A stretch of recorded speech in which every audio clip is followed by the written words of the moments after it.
Nah, nothing costs $1 billion. But I bet Monopoly money. They'll make $1 billion in Monopoly money. Exactly.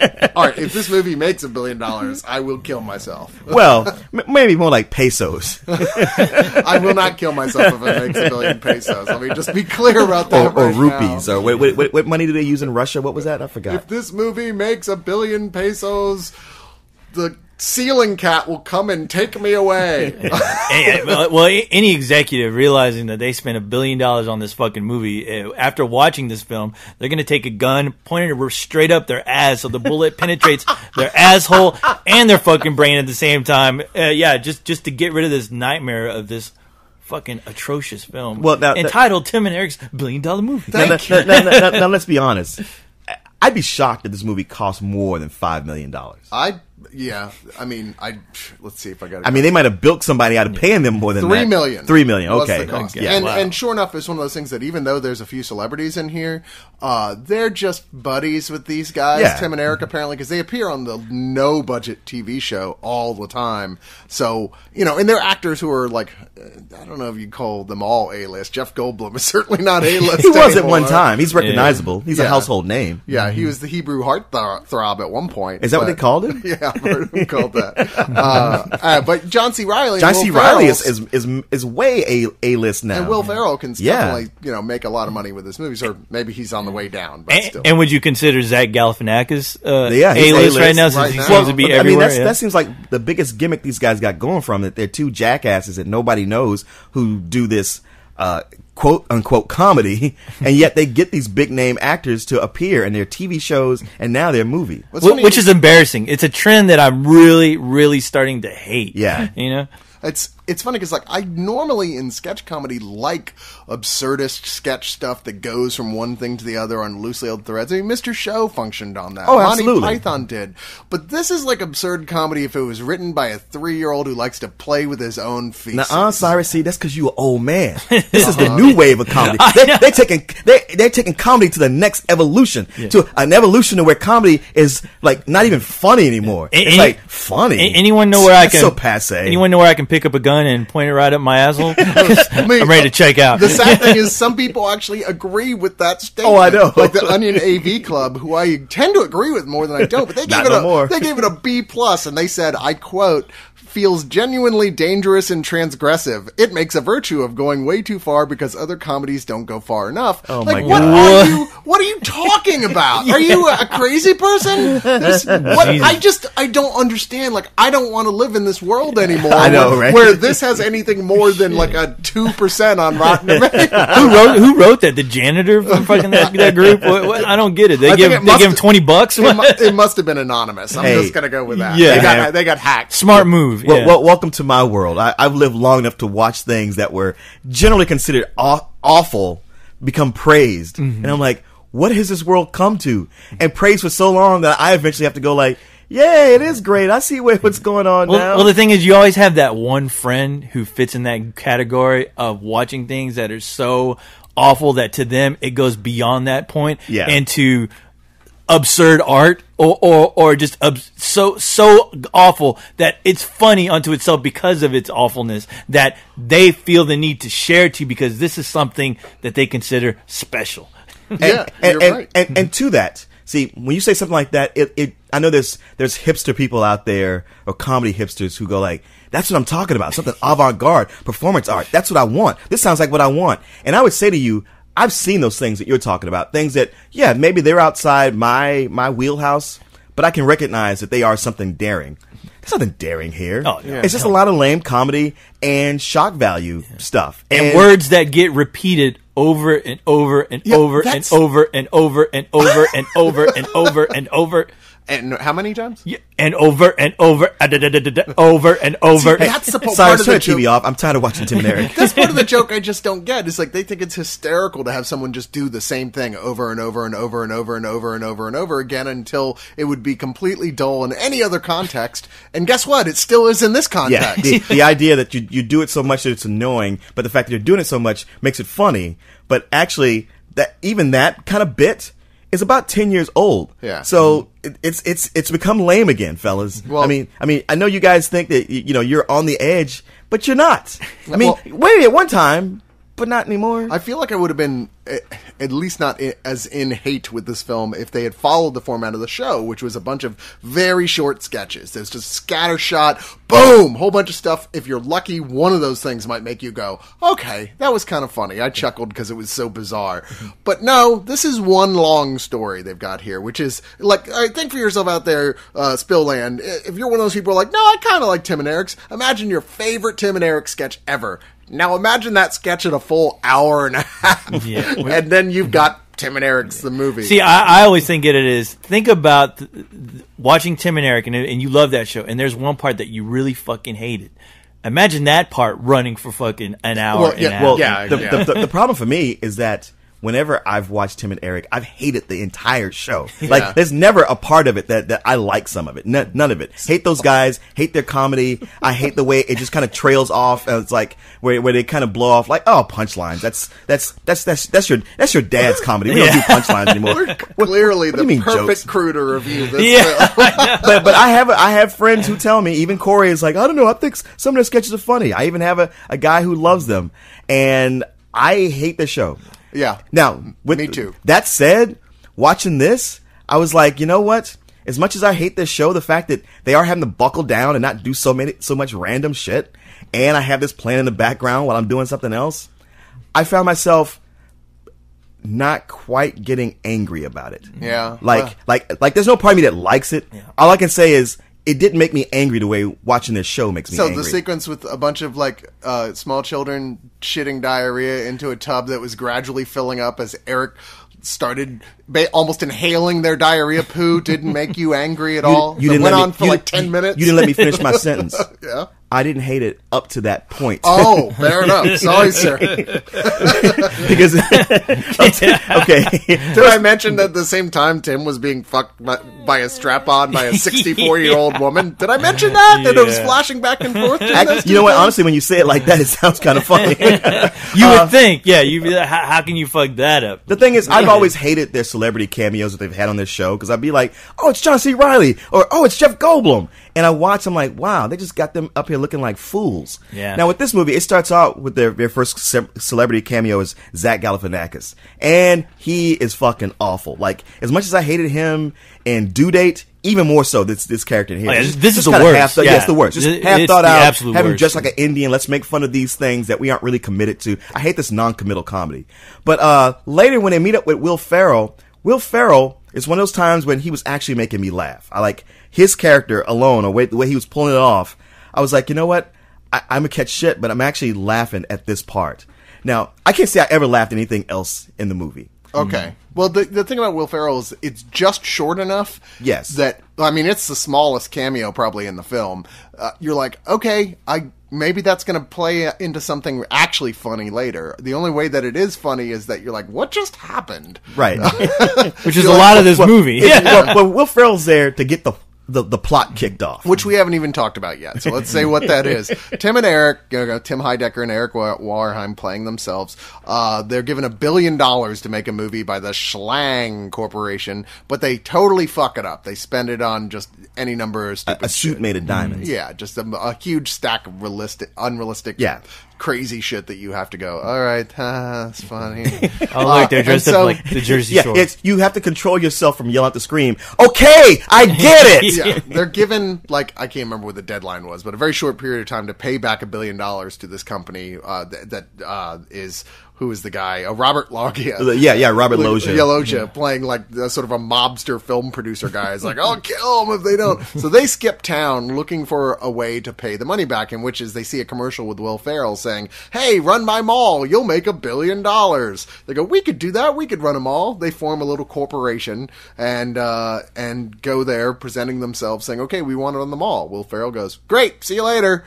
Yeah. The mall is, in fact, like Apocalypse. It's like there's wolves running around it. There's homeless guys sleeping in the middle of it. I don't know if you guys remember that scene in Terminator where you see a bunch of people like hanging out in the sewers, like by coffee can fires and stuff like that. That's what this mall looks like. Oh yeah, pretty much. Yeah, exactly like that. John C. Reilly plays like Taquito. Taquito. I'm not sure if he's supposed to be like Will Ferrell's son or something. It wasn't really clear. Yeah, you can't tell if he's his son or just some guy. I want to say kid, but shit, John C. Reilly's about 50 years old. Yeah, but he hangs out the mall. Yeah, he lives at the mall, and he's like perpetually like fatally ill from unknown sickness. Yeah, it's a joke that gets old. It's one of those like, hey, we got a sick guy, and anytime we can think of a sick joke, let's just pile it on. Yeah. So basically, they've got to figure out a way to save the mall and bring it back to life.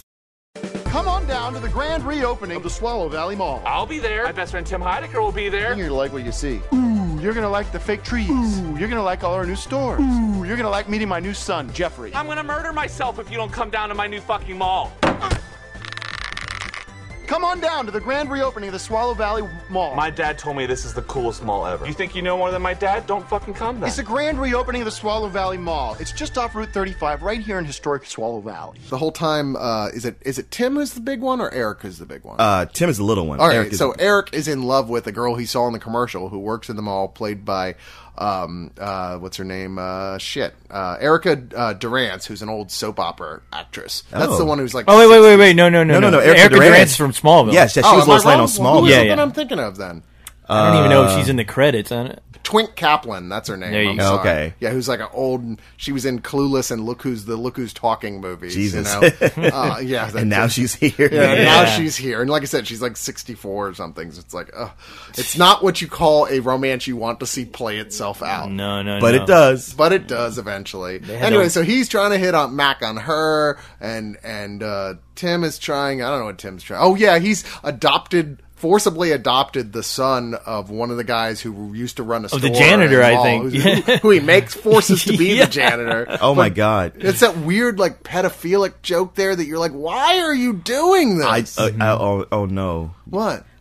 With you telling me this, yeah. I have no recollection of any of that. Yeah. So it sounds like any goodwill I have toward this film was because I wasn't really paying attention. Yeah, well, I can't blame Wait you. till the end of this review. Yeah. I actually sat in front of the screen, forcing myself not to get up and just to watch this fucking thing, going like... It was really hard. This is the first film where I was like, okay, because I've only seen one episode of Tim and Eric, so I'm not even going to get into the TV show and what I think about it. I mean, it was one of those things where I'm like, okay, that was funny, that was stupid, and I just left it at that. And I'm like, okay, but watching this was so goddamn hard to sit through because you just saw a bunch of like sketches kind of piled together that just were not working at all, and they were using cheap gimmicks, cheap tricks with the repeating the shit over and over, looping the dialogue over and over, like out of nowhere, where I'm like, wow, you guys are really you're wearing it on your sleeve that you're really desperate for a laugh. But then again, when I realized, oh wait, this is kind of the concept of the show,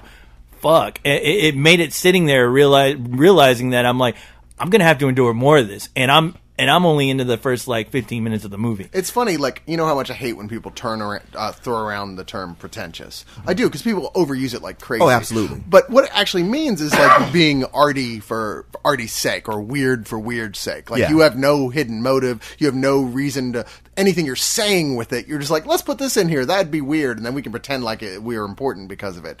This is the very definition of Tim and Eric, and they don't make any bones about it. The fact that they're like, hey, none of this means absolutely anything. It's just we thought this was goofy and weird looking, so we decided to loop it about 30 times. Mm-hmm. Yeah. It's when it comes to comedy or anything art wise, it's one of my biggest pet peeves. This new trend of it's almost like, oh, you actually have passion about what you do? You care? Dummy. Yeah. It's all like, we'll just throw in crazy shit because, hey, we live in a world where, you kids are like us. You've seen everything that's come in civilization before. What a joke. Let's just make fun of it all and not really commit to any of it. I'm like, fine. Fuck off and go do that somewhere else. And would it even be funnier if we actually get an actual celebrity from the past and make him do the most crazy, outlandish shit that you never imagined he would even attempt to do on screen? How awesome is that? How awesome is that? It's apocalyptic, absurdist cynicism. Is what it is, you're just like, it's the end times of comedy. Yeah, it really is. I mean, if you thought Carrot Top committed crimes against comedy, I'm like, wait till you watch this shit. if you're lucky enough. There were times when I thought, you know what? here in this scene, if they actually sat down to write some genuine jokes, they could have made some of this funny.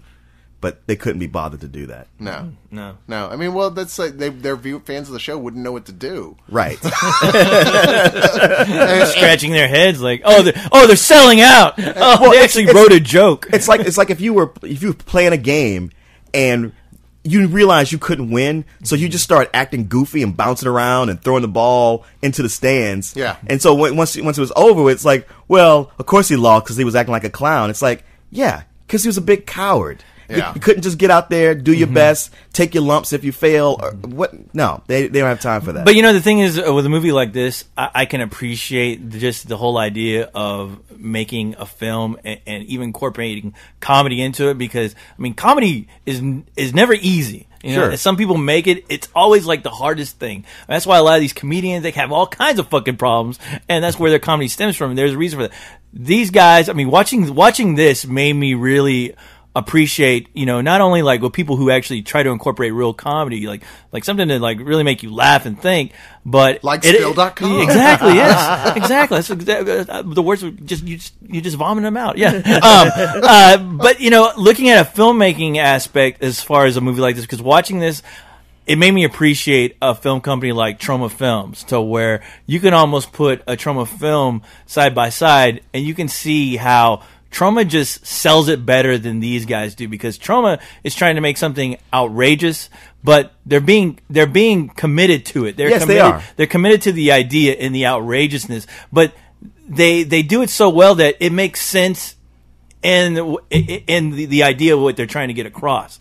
This seems like, I was like, okay, maybe I'll have the same feeling with this like I did a Troma film, where it's bad acting. Some of this shit is really like just over the top, outrageous.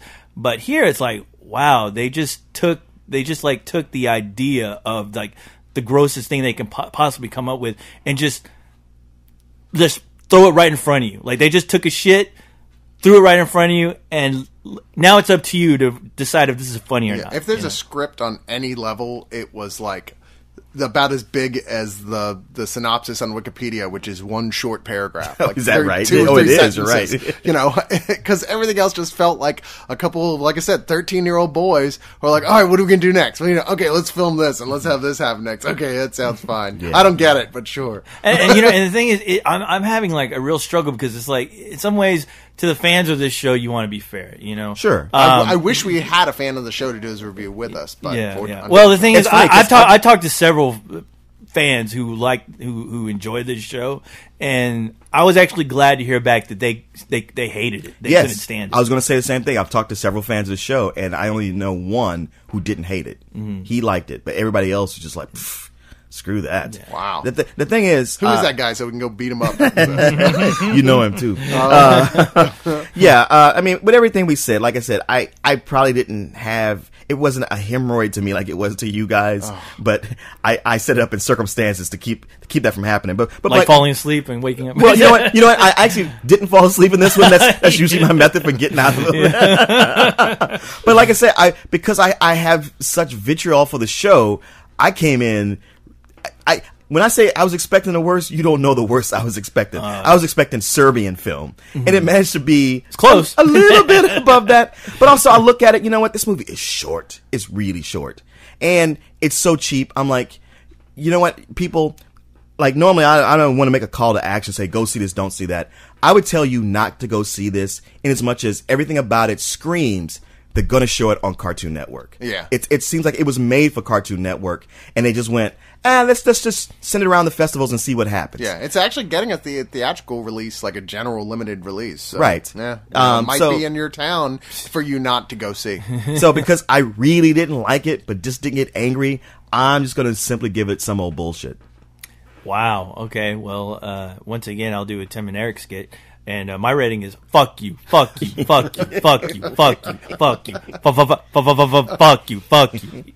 You know what? Yeah. I don't want to be too harsh on this film, because I didn't hate it as much as, say, Human Centipede 2. So I'm only going to give it a fuck you. Because we have never came up with a rating low enough for Human Centipede 2. But this is just, why? Yeah. Why are you guys doing this? We need an intervention for these actors who keep helping them. Right. You're just enabling them. Mm-hmm. Yeah, I want to grab these two and just throw them in a fucking bathtub and actually just start taking a shit on them and filling the bathtub. It's hysterical, isn't it? Yeah, just go, isn't this hilarious, guys? Yeah. Isn't this great? But see, if you did that, they'd have cameras set up. Real quick. They'd have cameras set up and they just show it as the next episode. Yeah, that's probably and they'd make the funniest episode they've ever had. They'd make $1 billion movie 2. Yeah.